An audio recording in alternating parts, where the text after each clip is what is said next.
isezerano ryayo yasezeranye Aburahamu na Isaka na Yakobo, Imana ireba Abisirayeli imenya uko bameze. Amen. Luka igice cya mbere umurongo wa 78, Luka igice cya mbere some umurongo wa 78. Kubw'umutima w'imbabazi w'Imana yacu niwo uzatuma umuseke udutambikira uvuye. Subiramo. Kubw'umutima w'imbabazi w'Imana yacu niwo uzatuma umuseke udutambikira uvuye mu ijuru. Amen.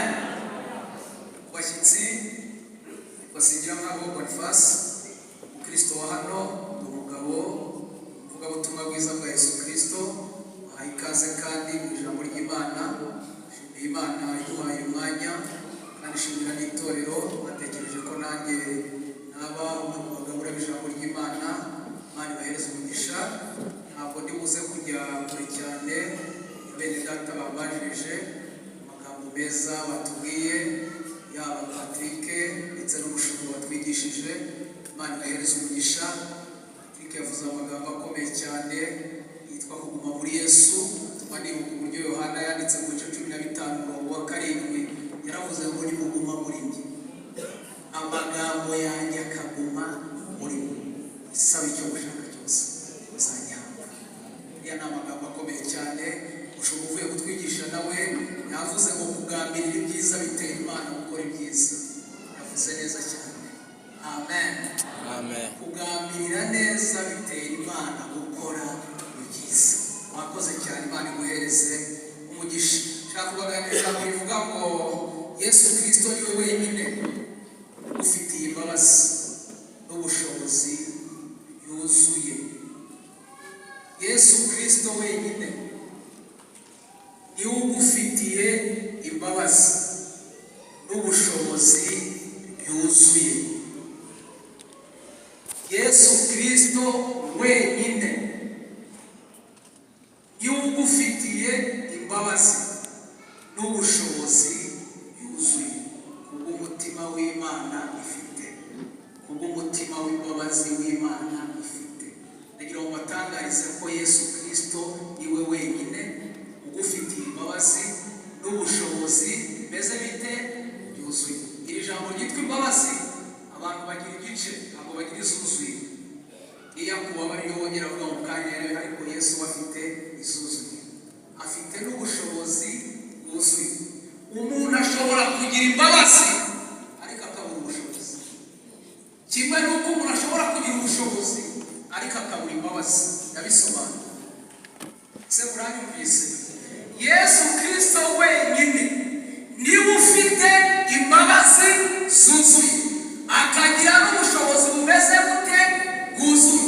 Ndabatangariza ko dufite abantu benshi bafite imbabazi ariko babuze ubushobozi. Abafite imbabazi ni benshi, bari no kudutabara ariko babuze ubushobozi. Abafite ubushobozi ni benshi ariko babuze imbabazi ngo badufashe. Ariko hari umugabo tubwirigi ntabwo ufite. Nimuvuge ngo amen. Amen. Ufite abantu twagiye duhura nabo muri ubu buzima, bareba uko tubayeho bakatugirira imbabazi, bakumva hari ibyo badufasha, bakumva hari ibyo badukorera, ariko bakabura ubushobozi. Ufite n'abafite ubushobozi pe bwabarenze ariko nta gatima k'imbabazi bagira. Barya bonyine, bambara bonyine, bigisha abana babo gusa. Uri abanyabushobozi ariko nta mbabazi. Ariko turashimira Kristo. Niwe mugabo ufite imbabazi, akagira abifite byose.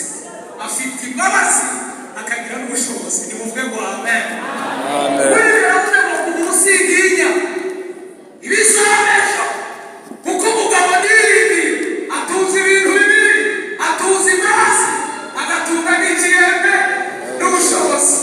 Hari umurindi ntirutse nimero yaravuze ngo imbabazi z'umukiza ngo zakuzanye.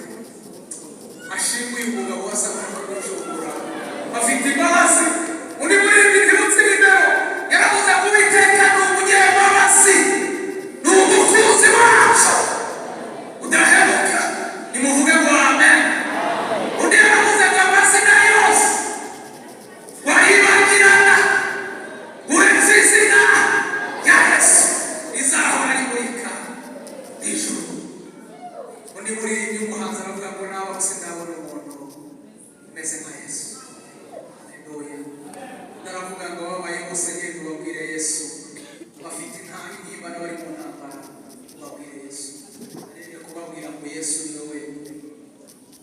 imbabazi akagira n'ubushobozi bimeze bite yuzuye.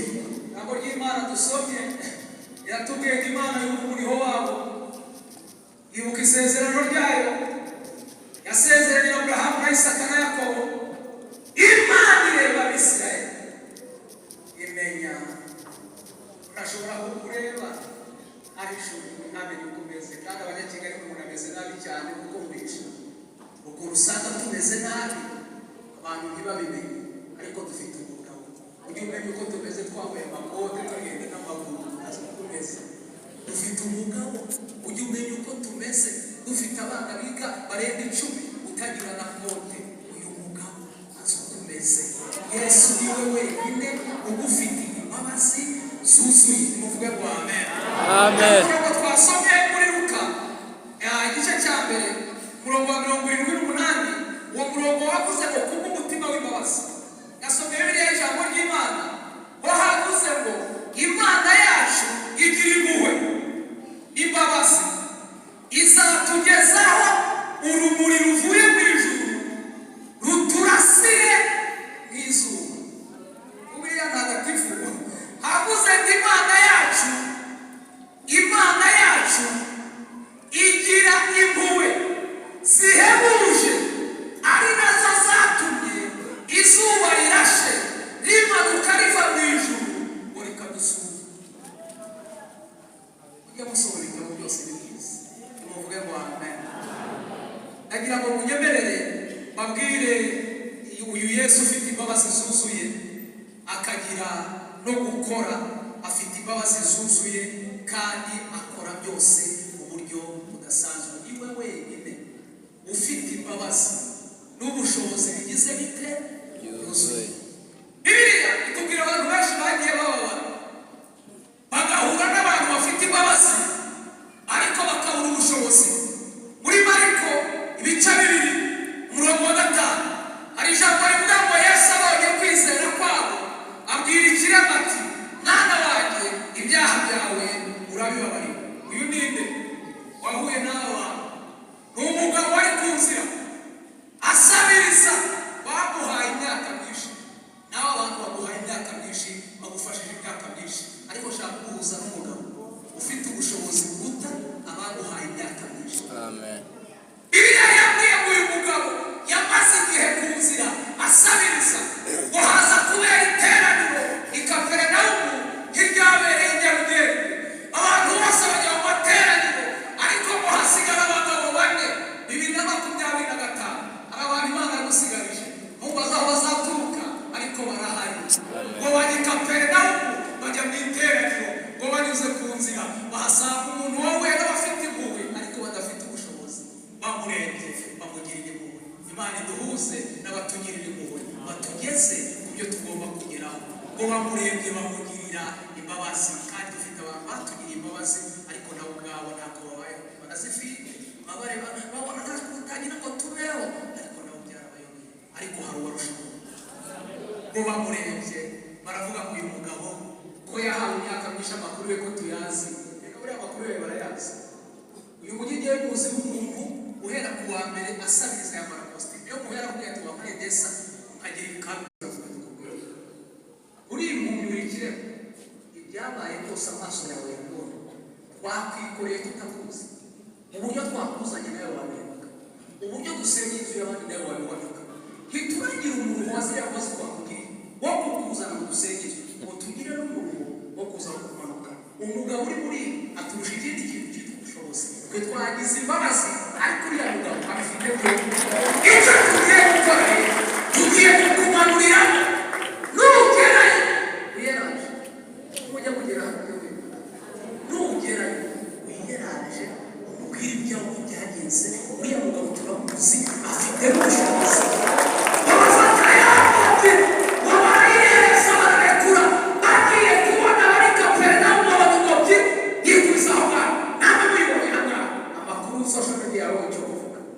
Isn't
watwara imodoka ariko nabo ubwabo ntazo bagira, ariko hari umugabo tumurangurira ibiganza cyangwa ko ubundi muntu wa kabiri uyu muramwumvise ko yahuye n'umunyembabazi agahura n'umunyabushobozi. Bibiliya itubwira undi mugore wari umaze imyaka 10 ari mugongo ava amaraso ni 848 muri Luka. Yesu aramubwira ati aha ni 848. Yesu aramubwira ati mwana wanjye kwizera kwawe kuragukijije, genda amahoro. Uyu mugore yari amaze imyaka 12 ari mugongo ava amaraso adakamuta, ahura n'umugabo ufite imbabazi kandi ufite ubushobozi.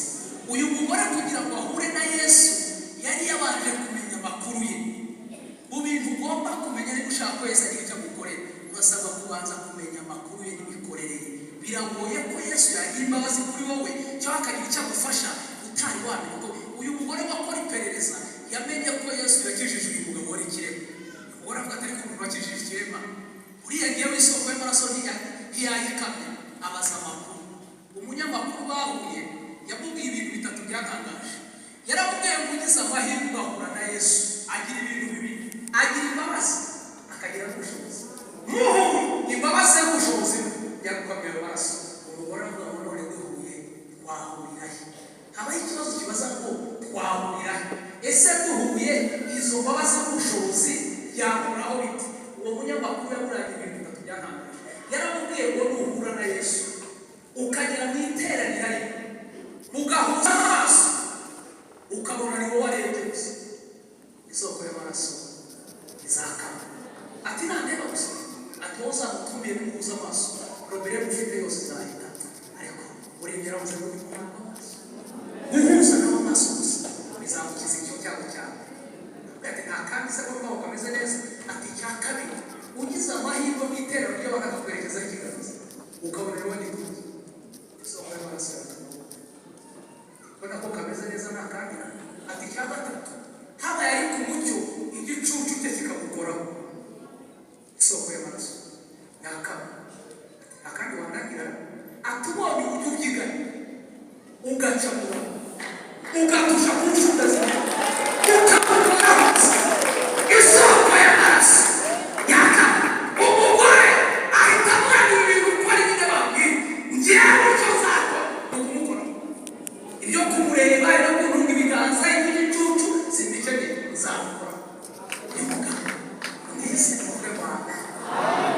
Bibiliya yabwiye ngo asigarana ikibazo kibaza ngo nzamukura he?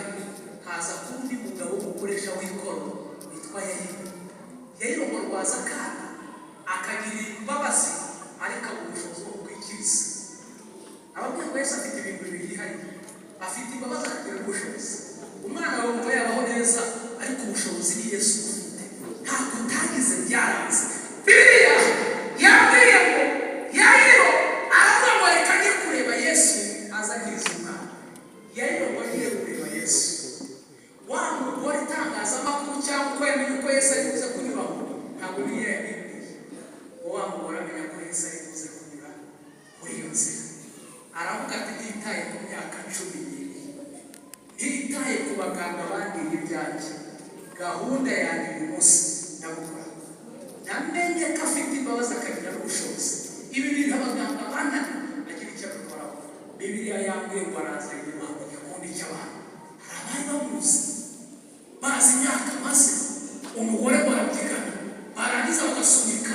Hari n'abatagira imbabazi babona aho ubonye akazi bakabaha amakara bagasunika bakabona utakora. Abo tubana nabo tugendana nabo twiriranywa nabo urasabwa gusunika, urasabwa kurwana kugera ukoze kuri Yesu. Umugore warabyigana atera ibicu warabyigana arabyigana ngo anyura mu bantu ngo akora ku nshunda z'imyenda ya Yesu atushije gusa, isoko y'amaraso irakama. Ngo yumva ko muri we hari ikintu kibaye. Yesu nawe ngo yumva hari imbaraga imuvuyeho. Yesu abwira iteraniro rinini n'abigishwa n'ayayivuye kumureba aravuga ati muhagarare. Bigishwa batwaye iki? Yesu ati hari umuntu ubaza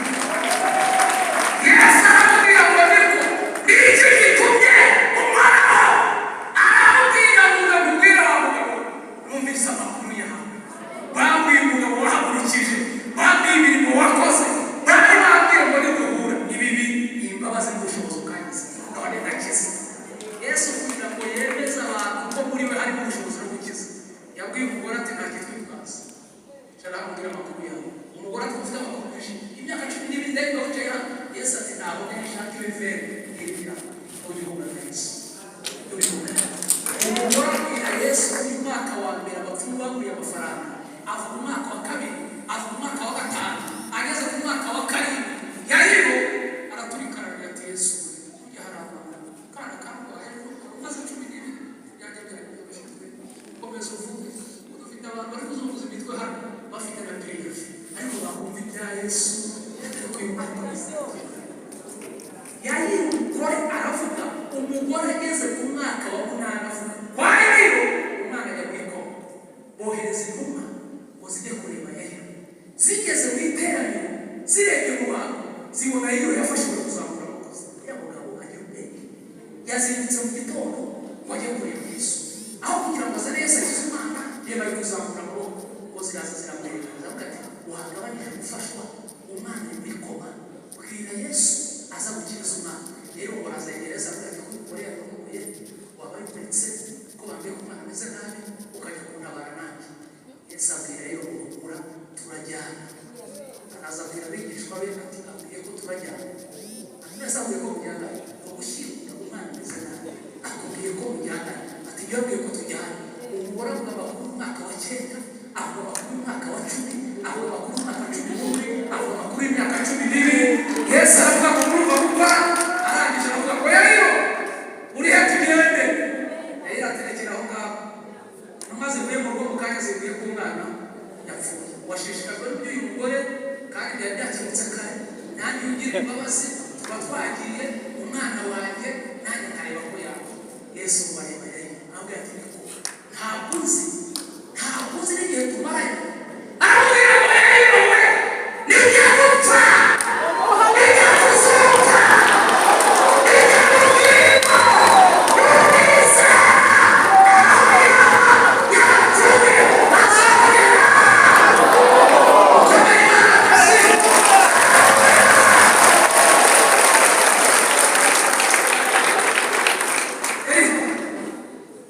nahoraga njya kuvuga amashimwe y'abandi narebera mu madirishya abandi Yesu narobanura ku butoni araza azura ibyanjye byapfuye indirimbo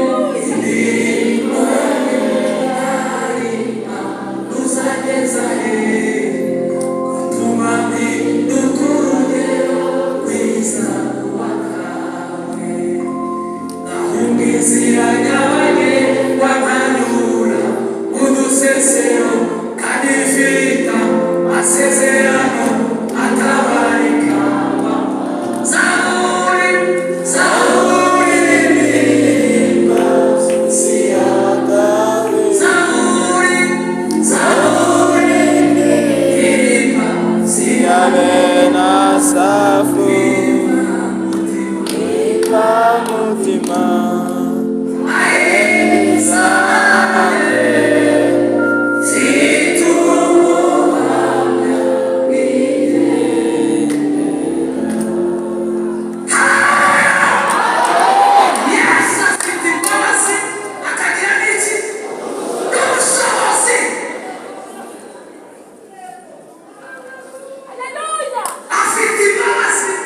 akagira n'iki n'ubushobozi kwa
we gusa lakini nawe ushobozi babona hijirana nabo bafatanye nawe umwana na se w'umwana n'abigishwa bake ngo bamwereka aho umwana uri hari yaryamye baramuko basanga yamuhambiye arabwira ngo ni muhambe arahamagara aravuga ngo tari sasaba gakobwa amukaduka umwana abyuka ababyeyi bati iya Yesu ati ni umuhungu we nta kibazo yari yagize waho ngaho Yesu ari yahise yibuka ko bari bamutumiye ku inshuti ye yitwa Lazaro ariko uyu mugabo afite amazi ahita abwira abigishwa be ngo tuvuga tukakibekani abigishwa baterekeraho none rekeraho none iminsi ishize urayizi Yesu ati singamba n'iminsi tugende kuko hari abari bamupinze bavuga ngo kaga kari kasinziriye yaretse Lazaro iminsi itatu kugira bishaka yashaka kwereka abafarisayo n'abayuda ko afite imbaraga z'ubushobozi bwo kuzura n'ibimaze iminsi Lazaro yamuretse abishaka ntabwo ari uko yabuze ibisubizo byawe yabaye akuretse abishatse aracyahugiye kubyo abandi n'abasaza haleluya baragenda i Betaniya bagezeyo bashiki baraza ngo babonye Yesu baraturika baravuga ngo twari tuzi kumukunda none reba iminsi yose ishize baramushyinguye ntibamenya ko hari umunyabushobozi bari bicaranye n'abanyembabazi ariko ntibari bazi ko hari umunyabushobozi Yesu arababwira ngo bamushyinguye aravuga bati twabasizeho n'ibitare hariho n'ibibuye ibyo ntabwo biteye ubwoba Yesu ababisizeho bazabikuraho imbere y'Imana y'umugabo imbaraga bamujyana ku gituro araje ababwira ngo nimukureho igitare bagikuraho arahagarara baramureba asanga baramuhambiriye ntabwo ati nta n'isoni baramuhambiriye umuhambire ariko Mana uyu mwaka hari ibintu ugomba kuguhaguruka baramuhambura bamaze kumuhambura Yesu baramuhamagara aramubwira ngo Lazaro sohoka umunyabushobozi yaje Lazaro arasohoka bamubona ari muzima nagira ngo utangarize ko uyu mwaka utari warangira 2025 ndakwifuriza guhura n'umugabo ufite imbabazi akagira n'ubushobozi umukomera amashyi akagira n'ubushobozi biyibukije abwiriza iteraniro ryarimo abantu benshi ngo barasohoza ariko uyu mugabo ni intangaza zarira barya amasaha arenga abigishwa bazabwira ngo sezerera abantu batahe Yesu ati hoya ntaho bajya ati none ko bari kwabira bashoje Yesu ati murabafungura araseka ariko naho wabigita abantu bangana barya reba ubutayu reba byonyine abagabo barimo kandi bafungura barenga 5,000 urabona byagenda bite arabaza ngo ufite iki ese hari amafaranga y'amasoko amafaranga n'imigati amafaranga n'imigati itanu ntakugesha imbaraga n'ubushobozi bwawe nabone kubimbereza barabimuhereza nabare ukuntu bari bakavuga kiri yafize Mana nanjye iragera cyangwa bigashira ku murongo w'imbere gusa ariko uyu mugabo afite barabishimira barabibabwira ngo nibicaza abantu mu matsinda barabicaza protokole bafata imigati n'amafaranga Bibiliya irambwira ngo abagabo 5,000 bari hazabuka intonga 10 wamukomeye amashyi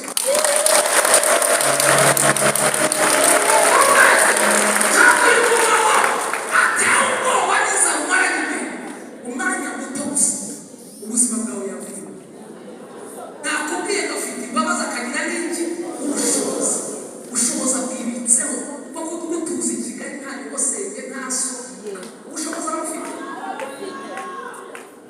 ubushobozi naviriye mu Nyabugogo mfite amarangi yo kalendari urabona ntabwo ati Kigali ntabwo uzayibona kubera iki ati n'abakabukira baragiye ye nabwiye ko ufite ubushobozi kugira ngo uzabe cyo bigatira shize sabiza siniba sindaguza ikarika ihuriro ry'umugabo n'imbabazi nabwiye ko nawe uzawuba uretse kubona neza muri Kigali n'umunyabushobozi nahuye nawe gusa arambwira ngo we nizera gusa yiringira uyu mugabo twakurikiye n'umunyambabazi urambwira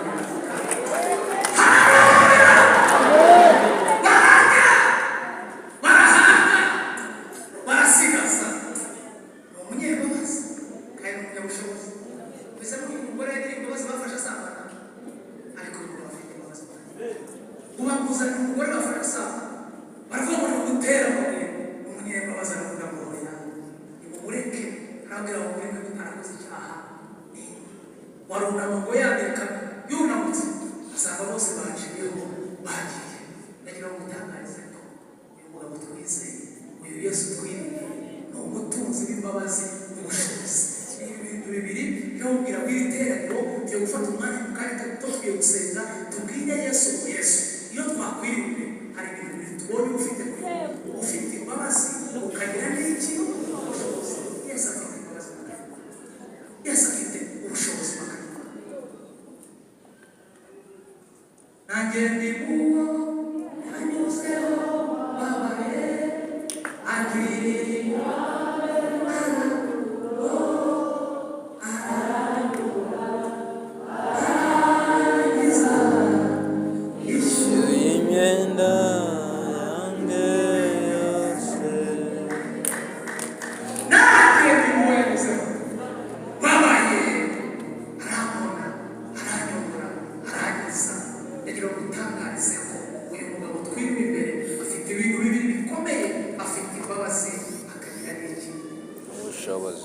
ibintu waburi ubushobozi. Yereka Yesu umugabo wawe yabura, umugore wawe yabura, abana bawe yabura, umushumba wawe yabura, ariko uyu mugabo afite ubushobozi ku kintu icyo ari cyo cyose.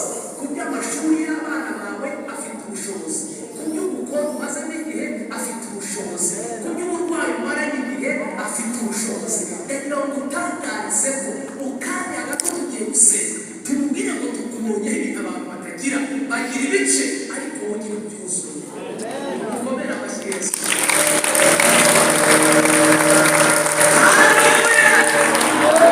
Uyikirize haleluya. Amen.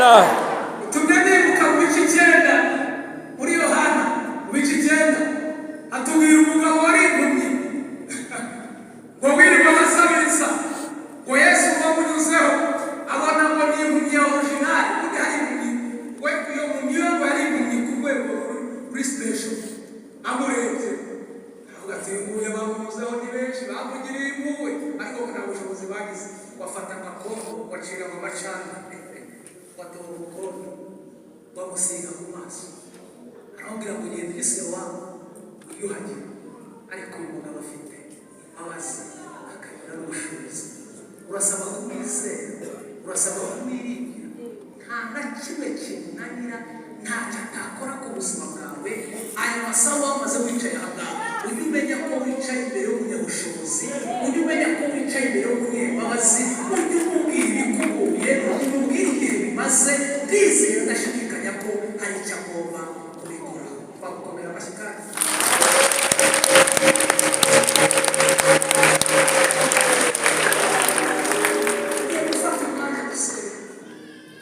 Bibiliya yatubwiye Abisirayeli ntabwo batindaho bamaze imyaka 430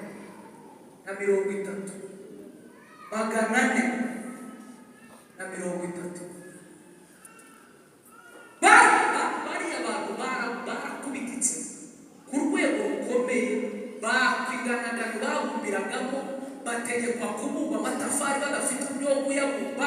Igihe kimwe ngo babonye bikomeye baragenda batera ivu baraniha barataka. Uve wa munyembabazi Imana yumva umurimo wabo, Imana yumva gutaka wabo. Natangajwe na connection, natangajwe na network ya Mose n'Imana. Mose wari umaze imyaka 40 kwa Yetiro sebukwe aragira intama. Uwo munsi wa Isirayeli batatse ngo Imana yumvishe gutaka kwabo, yayi ifite umutima w'imbabazi. Iravuga ngo ngiye kubereka ko ushoboye ibirenze imyaka 130. Isanga ku Mose ku musozi wa Horebu, iravuga ngo Mose yumvishe gutaka k'ubwoko bwanjye, ashaka kujya kubazana bamaze imyaka 430. Mose ahita abwira Imana ati rero by'ukuri Farawo bamuzi imyaka 430 nanjye 40 mwihishe, fata ibyo bintu mwiruka ugiye kubihuza ugiye kuzana Isirayeli. Imana ibwira Mose ngo ni wowe uzabazana kandi ugende uzi kutume n'umugabo ufite imbabazi akagira n'ubushobozi bwo kubazana. Mose abwira Imana ati imbabazi unazizi unazigira n'ubushobozi ndabizi urabubwira, ariko nawe wayibuka imbere ya Farawo. Mose nawe wamuhaye akantu kamwe nibura kazamwemeza ko ufite ubushobozi bareba bose igihe tumaranye cyose kuya ntabuze ufite ikizi ati mfite inkoni ati icyo kirahagije cyo irambike hasi ubushobozi bushaka mbere ufite ubushobozi irambike hasi wayirambitse hasi bona umutwe wayizoka bose ati Imana bigenze ati ifate kugera kwa Farawo usabikora kuri za nzoka mu bushobozi bwangiza kuko nta mikino wasabye Imana ati ntabwo nabise gufata inzoka ubwo bayifata iyo wambwiye ngo nimbere ko ufite ubushobozi ibyo bibisi byose bifite ubushobozi fata inzoka wasabye inyanya abona yaguye umutwe wasabye yirukira hamwe Imana ati fata wasabye n'inyuka irangi n'igifata irangi aho kurya niruka wayifata nayo watusha kumuriza kure ubuki ihinduka inkoni ati rugere imbere ya Farawo no kuzabigenza wakabuhano naho gatangira kugira igitangazo cyo gushyiraza nta utarajya bakaba yari umusizi ubona ko ihana afite ubushobozi bose bw'Imana uri ngera kwa Farawo izana twegera kuri ya kugenze ko bizagira bose bw'Imana bafite ubushobozi bwinshi ya kandi kamwe yebra tukabatuni muri akaka ikindi kigakora ariko bose nawe wowe kiri kiganza mu gatuza ashyira mu kwawe atikura akuye masanga cyabuze cyane ibere usabwe Imana tubiro gutingana nawe wabona wagira ngo mukigire kisimagenda abone ushobora kigire kisimagenda atisubiza agira iki atikura akuye masanga cyabaye kiza ati wagenda asati byose utamwe ibimenyetso byose bigira kandi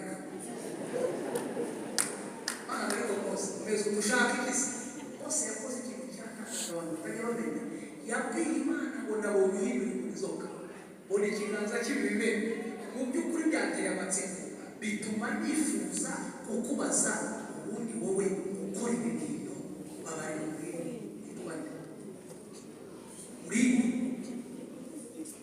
wowe uhindura inzoka uri wowe utungira imfubyi Kigali uri wowe utwubakira tukubaka uri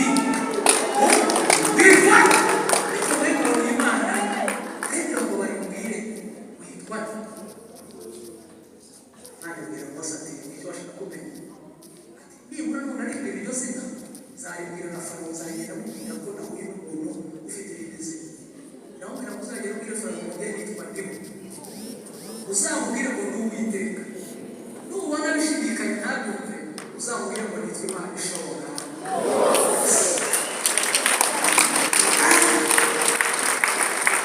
asabira Imana bikabisa iryo zina ryo nabuhuye n'abantu ariko ushobora byose ntabwo ageze mu rwego uwe wa mbere mbonye witwa iryo zina Imana ibwira Mose ko ubwanjye buri gushira ihute bamerewe nabi Mose abwira Imana ati nasanga bari ukabakandika ukabatumwe atushaka iki kintu icyo Mose yasabye cyatangaje yabwiye Imana ngo nkeneye ubufasha mu butayu buri wese akeneye ubufasha mu butayu ubutayu bwa Kigali ukeneye ubufasha ubutayu bwa Debere ukeneye ubufasha buri wese akeneye ubufasha muri ubu butayu ibyo udashoboye abandi babishoboye Mose yabwiye Imana ngo ukeneye ubufasha ndabuguhaye uhaye witwa Aroni uzahura mu butayu Mose abwira Imana ati niba ari Aroni sindebe Aroni ndamuzi Aroni ashobora akavuga itosa yabona n'imanga ariko kumuhaye ajya asobanura neza ari kumuriza ngo afite icyo kurusha kandi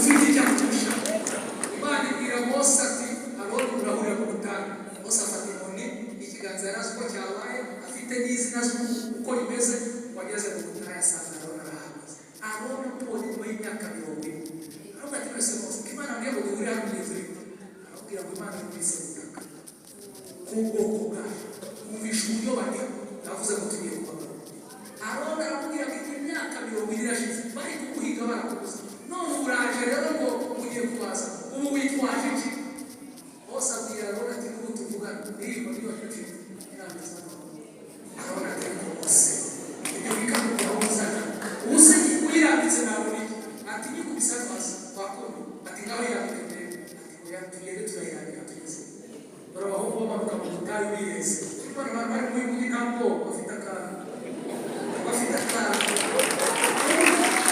ikintu baragufata kugenda gusa abahungu baramuka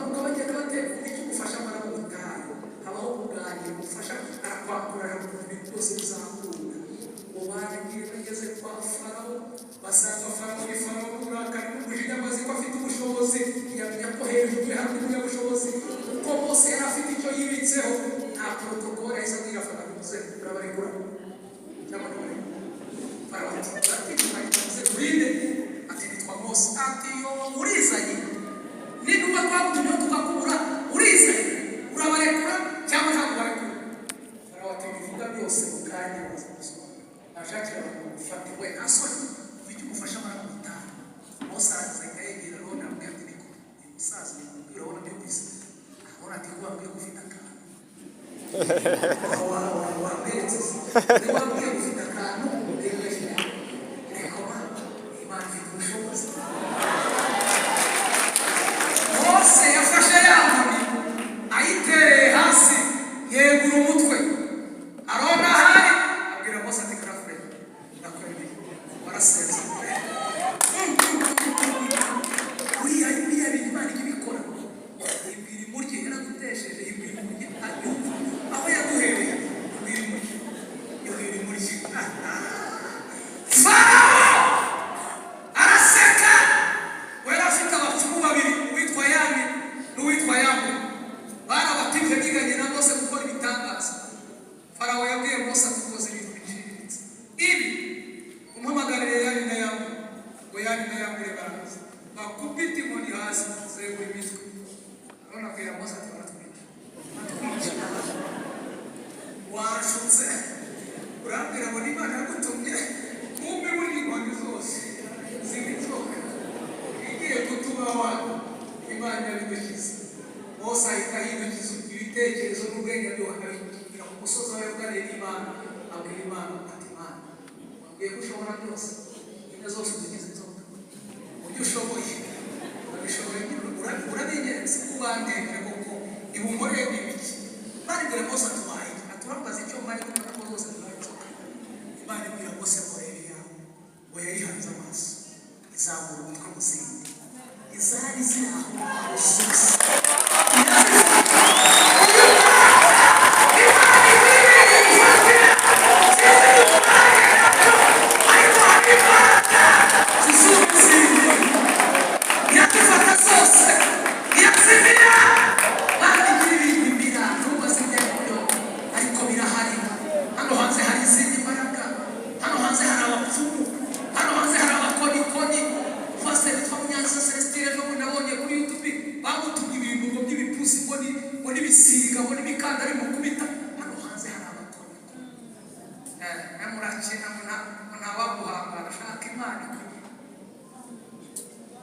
irasibira. Imaze kuzimira Farawo arumirwa, Yane na Yamu barumirwa.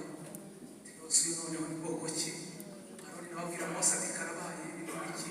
Imana ibwira Mose ati kawufata inkoni yawe wafashe yanzoka ihinduka inkoni. Iramubwira ngo uyifashe, icyitwa umupfumu cyose cyo kuri Egiputa uragifashe,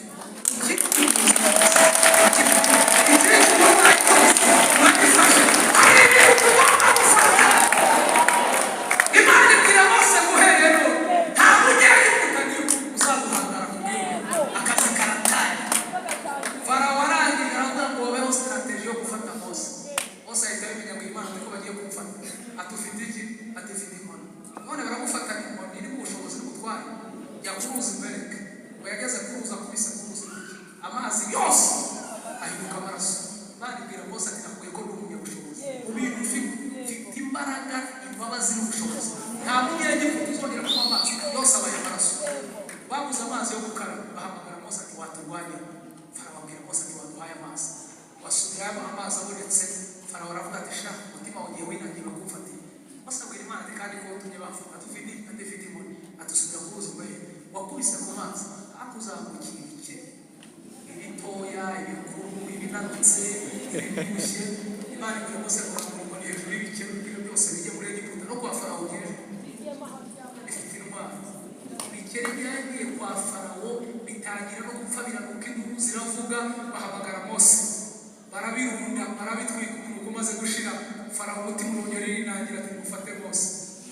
Mose abwira Imana ati ko bamfashe atufite igisi atifite inkoni, yadukubite umukungu muri rompu wekwereke wakubise uke azamuka inda arazibwira ngo mwanda n'umwipataro ya Farawo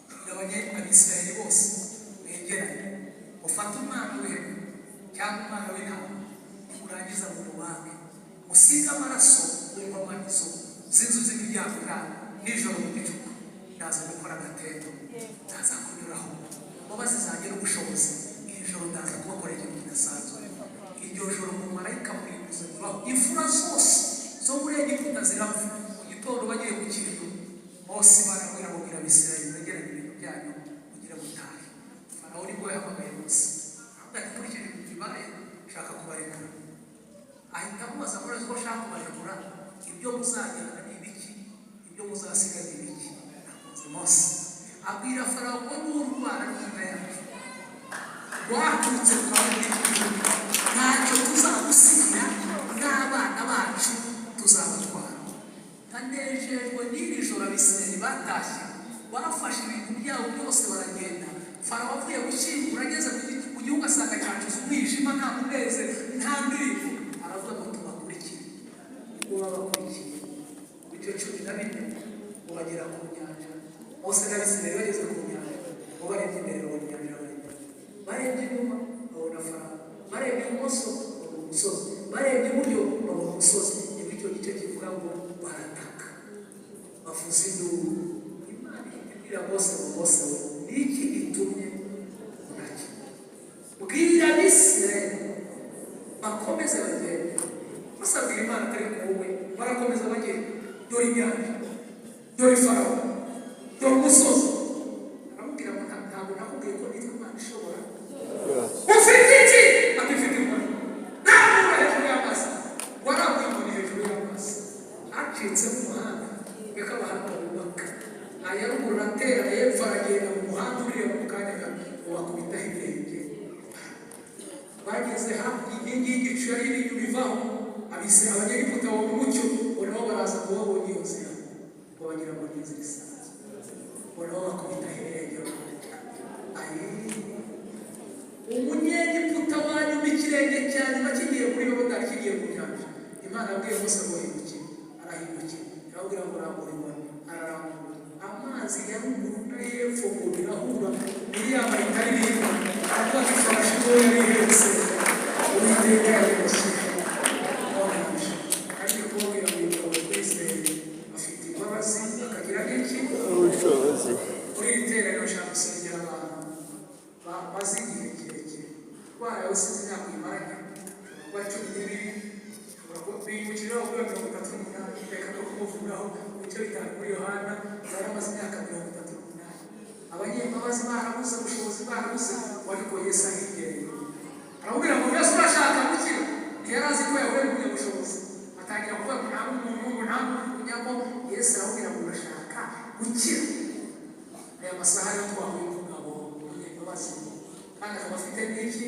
ubushobozi yabize ko ibyifuzo babyanditse tugiye gusengera biri mu giseke iyo gahunda iba ahangaha ariko numva hari abantu babishaka gusengera muri iterambere nshaka gusengera uri mu iterambere ufite icyaha ubundi hari ibigeragezo hari ibibazo ariko hari n'icyaha cyangwa ni ikintu kiri karande ubona wo muri uti pe muganga yaraguhakaniye pe ntaho utangiye biranga pe ariko niba wumvishe ijambo ukabyizereramo ushaka gusengera mu buryo budasanzwe umuntu ukeneye guhura n'imbabazi za Yesu zikamukiza icyaha uwa kabiri nsengera ni umuntu wizeye ko hari ubushobozi buri kuri Yesu aho wadepoje hari aho wapurayinze hari ibyo wasabye ubushobozi burabura pe ariko umuntu twirinde afite imbabazi aragira ubushobozi ni abantu babiri nsengera ni ukeneye imbabazi za Yesu akaba akeneye n'ubushobozi iyi mbabazi ntabwo ari imbabazi zo kuvuga ngo mwabiri basengera mbere yo gusengera abanyabyaha n'ibiki ni imbabazi